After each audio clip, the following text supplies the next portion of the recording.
In today's video, I'm going to be ranking my top 10 wide receivers going into the 2023 NFL Draft. Keep in mind, this is just my opinion. You guys might have a different list, but let's get right into it. At number 10, I got Tennessee wide receiver Cedric Tillman. ESPN lists him at 6'3", 215. He didn't have the greatest 2022 season because he was limited with that ankle injury. I do still like him a lot, though. I think he has the size that you want out of an NFL wide receiver. He has pretty good ball skills, really good body control. But there is a lot of wide receivers who, if you put them in at number 10 over him, I really couldn't argue with you. He definitely has a lot of room to improve, though. He still needs to improve his route tree. He needs to improve his run after the catch. That's why the Michael Pittman Jr. comparison I can see, because they are a similar frame and similar size, but he's not quite there as a route runner like Michael Pittman yet. Let me know down below what you think of Cedric Tillman, though. If you put someone like Marvin Mims or Kayshon Boutte over him, I really can't argue with you, like I said, but I just want to get him in there at 10. At number 9, I got Wake Forest wide receiver A.T. Perry. ESPN lists him at 6'5", 205 pounds, so the height is definitely there. He could probably add a little bit of muscle, maybe get up to like 220, 225. That would probably be nice. I really like this guy, though. I mean, at 6'5", he's obviously going to be an insane deep threat. He has the speed, he has the size to go up and get it over anyone. And he's actually not a bad route runner either. Obviously, he's not going to be like Tank Dell or Zay Flowers, but he can definitely create separation with the size, with the speed. Like, yeah, if he can just add maybe like 15, 20 pounds, he can definitely be able to fight off contact a little bit better. It would also help him in run blocking, because he's definitely not the best run blocker right now. He also did struggle with some drops. He had 17 drops over the last 2 seasons, so obviously there's room to improve. That's why he's at number 9. But, I mean, you saw it right there. He can definitely make things happen after the catch. Trying to hurdle this guy at the end, made 2 people miss. At number 8, this might be a little bit controversial, but I have North Carolina receiver Josh Downs. ESPN lists him at 5'10", 175. And don't get me wrong, I think Josh Downs will be a solid wide receiver in the NFL. You saw the numbers right there. He put up pretty good stats in college. But I'm seeing all these people saying he's the most dynamic athlete out of all the wide receivers in this class, and I really just don't see it, honestly. He's getting compared to Kadarius Toney, when really I think there's a couple more wide receivers above him that are definitely more shifty, better after the catch, better hands. And to be honest, like, I just don't see like the high ceiling that so many people see for him. I see people having him as a top 5 wide receiver, when honestly I have Tank Dell over him on this list. I think Tank Dell, they both have similar frames, they both have similar issues with drops, things like that. But when he can get Tank Dell in the late 3rd and Josh Downs is probably going to go in the early 2nd, I really just don't get it. Like I just said, though, Tank Dell, I got him at number 7. ESPN lists him at 5'10", 165, but people are saying he's probably going to measure out to around 5'8" at the combine. That's why some people like Josh Downs over him. He's just a little bit taller, but you saw the numbers right there that all he does is produce. He led college football in yards and touchdowns. He's honestly one of the most versatile, like 5'8". The things that he does at 5'8" with his body control, he plays so much bigger than his size. I made an entire video about Tank Dell if you want to go and watch it. But people are comparing him to Darnell Mooney, which I can definitely see, because Darnell Mooney also plays bigger than his size. But Mooney's listed at 5'11", Tank Dell's 5'8". I mean, he's probably going to be limited to mostly a slot role, but honestly, I think that's a perfectly fine place for him. He's an insane separator. He's just a great player. At number 6, I got Tennessee wide receiver Jayon Hyatt. This is another guy that honestly just produced in college. He's listed at 6', 180. And I feel like I've seen a lot of mixed opinions on Jayon Hyatt, and I'm kind of in the middle on him. I've seen people have him as high as like a top 3 wide receiver, and then I see people who think he's not going to translate well to the NFL at all.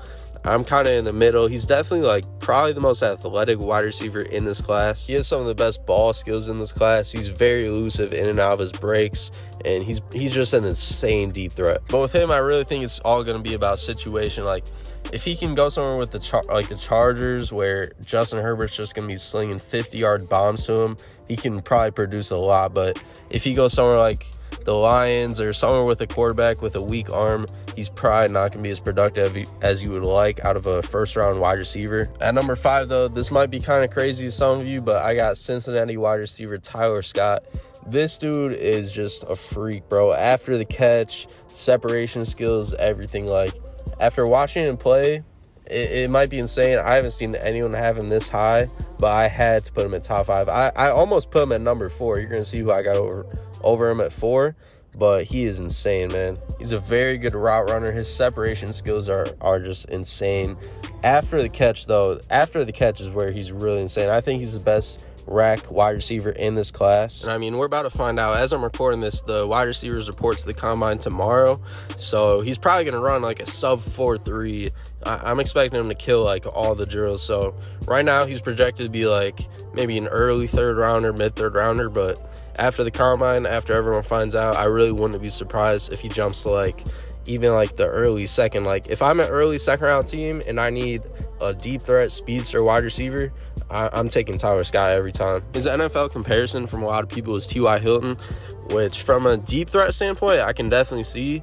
But after the catch, I think he just has a whole different gear, a whole different like twitch to him than T.Y. Hilton ever had. At number 4 on the list, I got USC wide receiver Jordan Addison.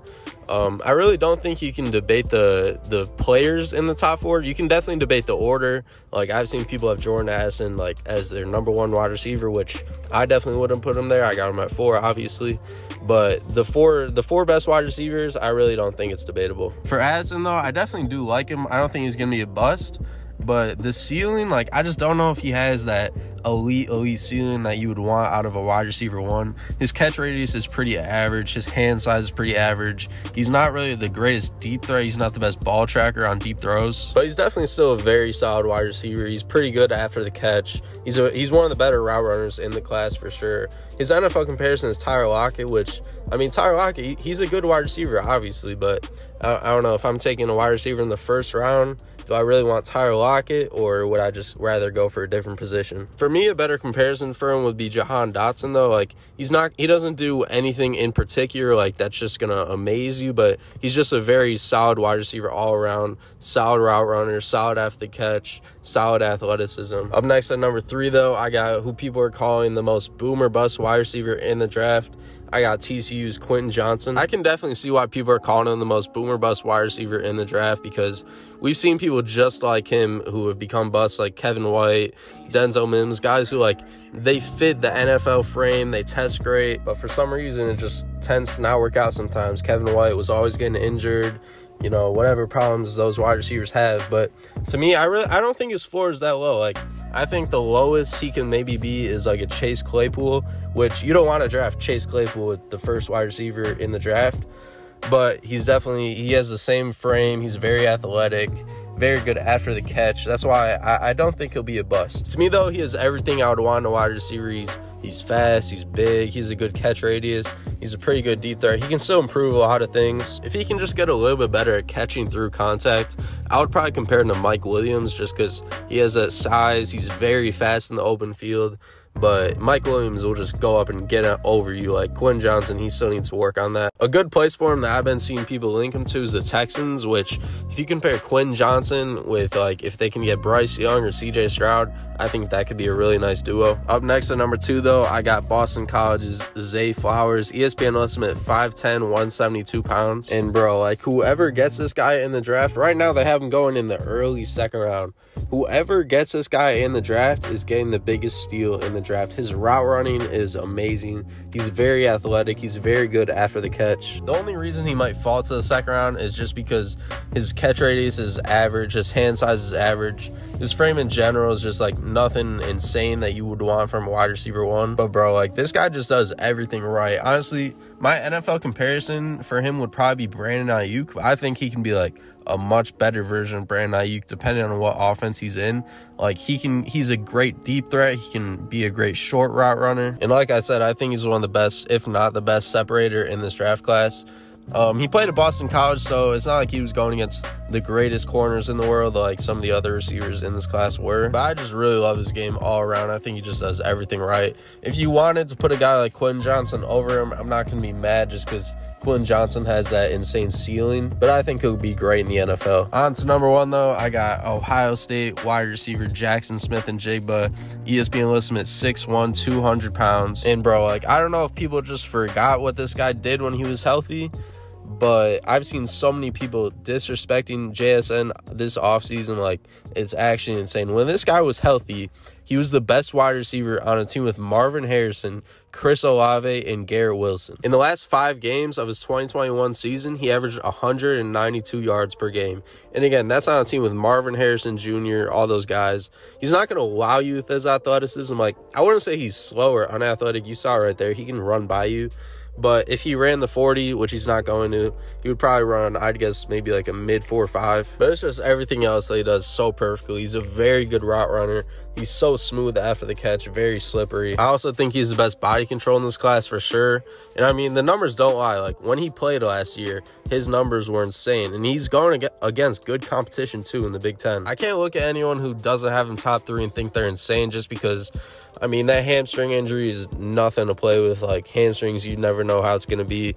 But I can't just overlook what he did when he was on the field. But we're about to see how all these guys test. This video is dropping the day that the wide receivers are at the combine, so it'll be interesting to see what 40 time these guys all run, you know, everything, see who rises, who falls. But let me know what your guys' top 10 is, and thanks for watching.